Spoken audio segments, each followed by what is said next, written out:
You make $300,000 a year, you live in a big city, and somehow you still feel broke. That's not a feeling, that's a signal. Because it's not just you, it's an entire class of people. High earners, not rich yet, or Henrys. They make six figures. They did everything right, but they're burned out, anxious, and stuck on a financial hamster wheel. And here's the question we need to ask. If high earners are this stressed, what does that say about the system they're in? Today, we're not just talking about spending habits. We're unpacking a deeper truth about wages, wealth, taxes, and how even government policy is shifting away from those who work hardest. Let's get into it. Henrys are rising, and not because they're thriving, but because it now takes this much income just to stay afloat. They're often under 40, making $200K or more, and living in cities like New York, LA, or San Francisco.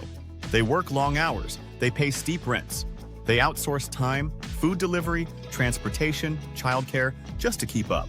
And at the end of the month, there's often nothing left. This isn't about poor decisions, it's about the structure they operate in. Take someone making $200K in LA. After taxes, that's $140K.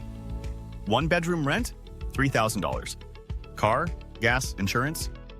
Add $1,000 more. They haven't eaten, traveled, saved, or paid for daycare yet. That $200K isn't wealth, it's velocity, and every month it's gone. But the deeper problem isn't just cost of living, it's the code we live under. Because if you earn your income from works, from labor, you are taxed at the highest rates. But if you earn your income from investments, from capital, you're rewarded. Capital gains are taxed lower than wages. Founders can write off expenses and deduct losses.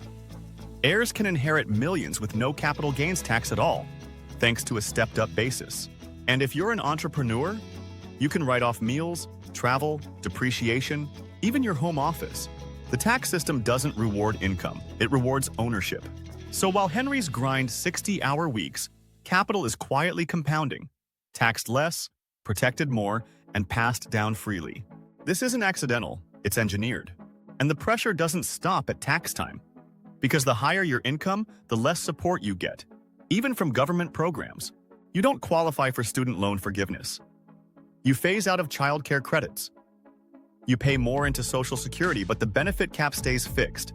And when it comes to Medicare, you'll pay a surcharge, not because you're wealthy, but simply because you earned more. At the same time, Medicare costs are rising. Premiums, copays, long-term care, these add up. And if you're a Henry without real assets or retirement savings, you're still vulnerable. But you don't get a safety net. That's the silent squeeze. Too rich for help, too exposed to feel safe.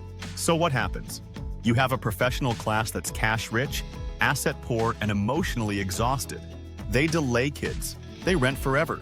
They chase promotions to outrun their spending. And they feel like they can never stop. Because they can't. But here's where it gets macro. This isn't just personal finance. It's economic structure. This trend affects how fast wealth is accumulating. And for whom?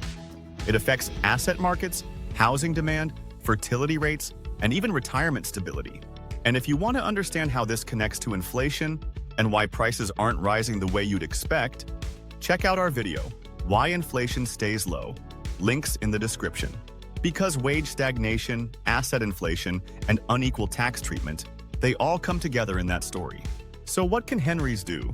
It starts with clarity. Know your net worth. Know what you actually value. And don't confuse income with financial independence. That means budgeting, not to restrict your life, but to reprioritize it. You can't value everything, but you can decide what matters most. For some, it's early retirement. For others, it's buying time. But for everyone, it means resisting the lie that more spending equals more freedom. Because the system is rigged to reward ownership, not effort. If you're on the hamster wheel, build a plan to step off. And when you do, make sure you're building capital, not just income. This is Global Notes by JP. If you found this helpful, like the video, subscribe, and tell us in the comments. Should labor and capital be taxed the same? And how should we rethink support systems for the middle class? Thanks for watching.